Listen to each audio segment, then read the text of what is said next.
안녕하십니까. KTBC 시청자 여러분. 인도네시아 정부가 내년 1월부터 한국을 포함한 5개국 국민에 대하여 무비자 입국을 허용하기로 결정했습니다. 이에 따라 그동안 인도네시아 도착 비자에 대한 불안감과 불만을 가졌던 한국 여행객들이 보다 편리하게 입국하실 수 있게 되었습니다.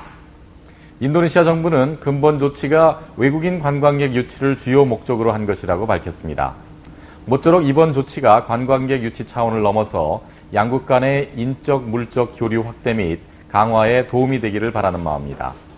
자금시장 동향부터 살펴보겠습니다. 지난 한 주 동안 외환시장에서는 미 달러와 강세 속에 루피아화와 원화 환율이 약세를 보였습니다. 특히 원 달러 환율은 지난달 말 일본 중앙은행의 양적 완화 확대 정책으로 엔화 유동성 공급이 확대됨에 따라서 달러화 가격이 올랐고 이에 따라서 원 달러 환율도 급등세를 보였습니다. 인도네시아의 경우 3분기 중 지속된 경제 성장률 둔화세가 이미 외환시장에 선반영되었으며 정부의 인프라 투자 추진 및 연료 가격 인상에 대한 기대감 등으로 달러 대 루피아 환율이 안정되어 가는 모습을 보였습니다. 루피아화 환율은 11월 6일 미 달러당 12,149루피아로 전주 대비 10루피아 상승 마감하며 전주 대비 0.08%포인트 평가 절하되는 모습이었습니다. 원화는 11월 6일 미 달러당 1,086원으로 마감하며 전주 대비 28.7원이나 상승 마감했습니다. 100루피아당 원화는 11월 6일 9.01원으로 마감하며 전주 대비 0.21원 상승하였습니다. 인도네시아 10년물 국채 금리는 11월 6일 8.06%로 전주 대비 0.13%포인트 하락 마감했습니다.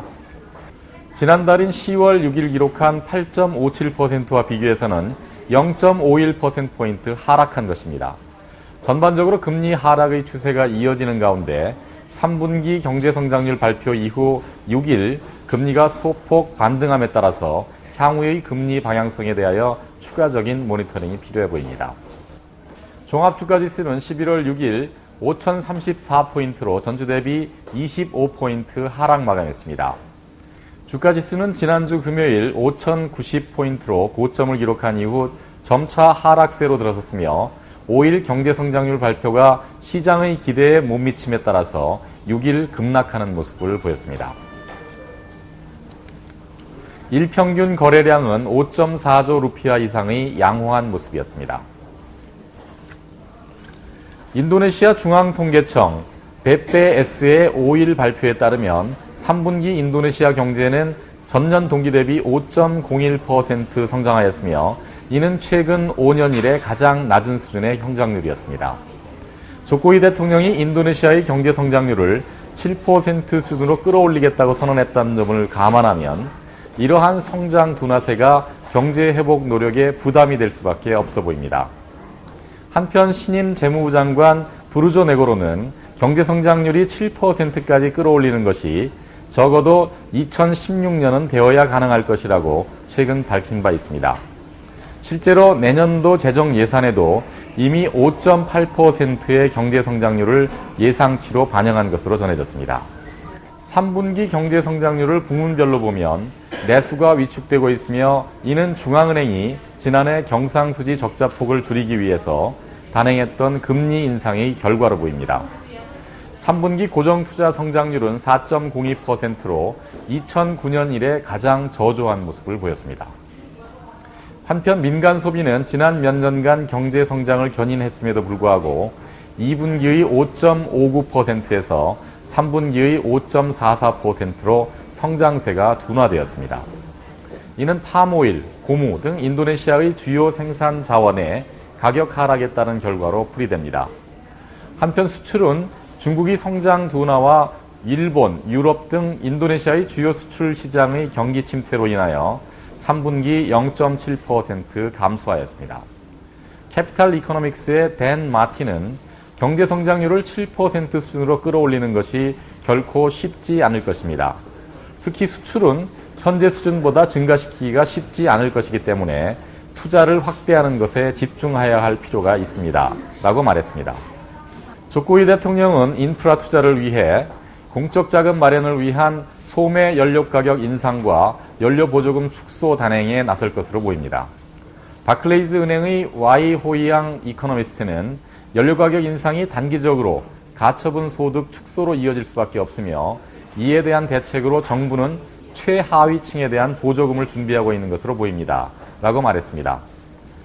한편 인도네시아 중앙은행인 BI는 자본 유출 및 루피아화 방어를 위하여 내년 중반으로 예상되는 미 연준의 금리 인상에 맞춰 추가적인 금리 인상을 단행할 것으로 예상되고 있습니다. 다만 연료 가격 인상이 인플레이션 급상승을 유발할 경우 조기 금리 인상도 가능하다고 시장 참가자들은 예상하고 있습니다. 인도네시아 음료 시장은 그동안 가파르게 증가하는 중산층과 비교적 젊은 인구 구조 등으로 인하여 글로벌 음료 업체들 입장에서는 아주 매력적인 시장이었습니다.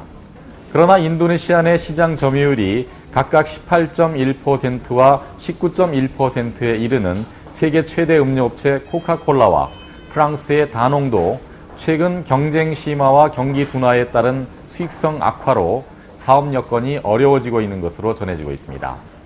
특히 페루의 음료업체 AJE가 비콜라 판매로 이미 4년 만에 인도네시아 탄산음료 시장의 3분의 1 이상을 점유하고 있고 일본의 아사히와 산토리, 토종 브랜드인 인도푸드와 윙스, 소스로 등도 시장 점유율 확보를 위해 치열한 경쟁을 벌이고 있습니다. 또한 인도네시아의 경제 성장률 둔화가 지속되는 가운데 연료 가격 인상 가능성에 대한 소비자들의 경계 심리도 존재하며 임금 급등세와 루피아화의 절하에 따른 포장 및 재료 비용 증가에 따라서 생산 비용도 가파르게 증가하고 있는 추세에 있습니다. 이에 나데르 엘크위트 베인앤컴퍼니 자카르타 주재 파트너는 경쟁 강도가 점점 심화되고 있다면서 향후 5에서 8년 안에 인도네시아 음료 생산 능력이 2배 가까이 확대될 것이며 이는 경쟁 격화로 이어질 것이라고 우려를 표명하였습니다. 시장조사기관인 유로모니터 인터내셔널은 연간 65억 달러 판매 규모의 인도네시아 음료 시장의 성장률이 지난 5년간의 연평균 12%에서 향후 5년 내에 6%대로 하락할 것으로 전망했습니다. 일부 전문가들은 음료 산업이 직면하고 있는 경쟁 심화와 비용 증가 문제가 인도네시아에 진출한 상당수의 소비자 회사에도 시사점을 두고 있다고 말하고 있습니다. 예를 들어서 토요타 자동차의 경우나 유니레버 등의 경우도 그동안 누렸던 높은 수익성이 최근 위협을 받고 있다고 합니다. 노무라의 인도네시아 리서치 센터장인 엘비라 찬드라 위나타는 인도네시아 소비재 산업의 지난 2년간 매출 증가율이 20%였다면서 향후 3년간은 약 10%로 둔화될 것이라고 예상했습니다. 순이익에 있어서도 20에서 30%에서 10에서 15% 수준으로 하락할 것이라고 예상했습니다. 반면 AT 케어니의 아시아 태평양 본부장인 존 커츠는 업계 성장세 둔화에도 불구하고 인도네시아 소비재 시장의 장기적인 전망이 밝기 때문에 글로벌 소비재 업체들의 투자는 계속될 것이며 특히 강한 브랜드 파워를 가진 업체들에게는 현재뿐만 아니라 향후에도 수익 창출을 위한 기회는 충분할 것이라고 전망했습니다. 중산층의 가처분 소득 증가와 온라인 이용도 확대에 따른 소비자 행태 변화 등으로 인도네시아 전자상거래 규모가 확대되는 추세에 있습니다. 이에 따라 라자다와 잘롤라 등 쇼핑 포털과 트래블로카.com, 티켓.com, 라자까마르.com 등 여행 사이트가 많이 등장하고 있으며 어플리케이션 개발회사, 디지털 마케팅 회사, 물류회사 등이 이러한 수요를 충족시키기 위해 사업을 확대하고 있는 상황입니다. 그러나 인도네시아 이커머스 협회인 이데아의 이사장인 헌드릭 티오에 따르면 이러한 시장 확대에도 불구하고 인도네시아 인터넷 업체 대부분은 아직 수익 모델이 미미하다고 말했습니다. 특히 인도네시아의 경우 모든 구매 절차를 온라인상에서 완료하기보다는 협상은 문자로, 결제는 ATM을 통하는 것이 주된 결제 방법이라고 합니다. 온라인 전자상거래에 있어 여행업체의 참여가 특히 활발합니다. 가루다 항공의 경우 온라인 예매 시스템 개발 이후 1, 2년간 온라인 항공권 판매가 급등했다고 전해졌습니다. 또한 트래블로카.com, 누사트립.com과 빼기빼기.com 등 현지 온라인 여행 사이트와 글로벌 여행 사이트인 agoda.com과 booking.com도 인도네시아 시장에 이미 진출해 있습니다. 이에 험드릭은 온라인 거래 중 여행 상품 구매 이용도가 가장 높으며 이것이 기타 산업에도 온라인 거래 확대를 유발하는 효과를 가져올 것으로 기대된다고 했습니다. 조코위 대통령은 지난 4일 연료 가격 인상에 대한 강한 의지를 재차 밝혔습니다. 당시 내각 회담 자리에서 조코위는 지난 5년간 연료 보조금에 지출한 재정 예산은 714.5조 루피아였으며 이는 의료 서비스나 인프라에 투자된 각각 202.6조 루피아와 577조 루피아에 비해 지나치게 높은 수준이라고 의사를 표명했습니다. 또한 한 연구 보고서를 인용하면서 연료 보조금의 혜택이 71%가 중소득층과 고소득층으로 돌아가고 있다고 밝혔습니다. 조코위 대통령이 향후 구체적인 방안 진행에 대해서는 아직 언급을 삼가하는 반면에 유습 갈라 부통령은 지난 일요일 연료가격 인상을 11월 말까지 단행할 것이라고 주장했습니다. 한편 소피안 잘린 경제조정장관은 이번 달 안에 연료가격 인상에 대한 최종 결정을 내릴 것이라고 말했습니다. 한편 과거를 살펴보면 연료가격 인상 시 공공교통과 물류 부문의 비용 인상이 소비자에게로 전가되면서 인플레이션이 유발되기도 하였습니다.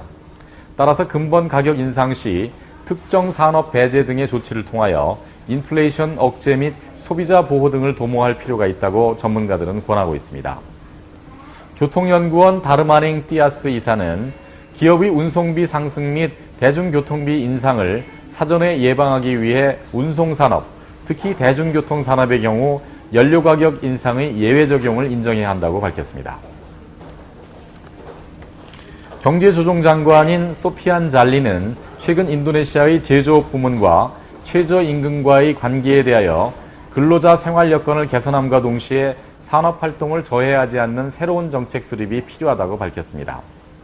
소피안 장관은 지난 5일 인도네시아 상공회의소와의 면담 중 정부가 곧 국가별 최저임금을 비교하는 연구 과제를 실시할 것이라고 밝혔습니다. 아울러 연구 배경이 근로자 입장에서의 적정 임금 수준뿐만 아니라 투자 유치를 저해하지 않는 최저임금 수준을 찾기 위한 것임을 밝혔습니다. 그는 근로자가 적정 수준의 임금을 받는 것이 중요하다는 점을 인식하고 있으나 단기간 내에 과도한 임금 인상 역시 자제할 필요가 있다고 밝혔습니다. 수하르토 전 대통령 집권기 이후 인도네시아는 경제 발전과 실업 문제 해소를 위한 외국 자본 유치를 위해 저임금 정책을 추진해 왔습니다. 소피안 장관은 보다 낮은 인건비를 찾아 중국을 떠나 태국과 같은 제3국의 국가로 투자처를 옮기고 있는 투자자들을 유치하는 정책을 추진할 것임을 밝혔습니다. 아울러 임금 경쟁력이 있는 지역 내에 산업단지를 건설하고 저렴한 주택 공급과 동시에 산업 인프라를 우선 구축함으로써 이러한 외국인 투자자 유치에 더욱 적극 나설 것이라고 밝혔습니다. 올해도 KB하나은행은 기업인 여러분들의 내년도 업무계획 수립에 도움을 드리고자 2015 경제전망 세미나를 개최합니다.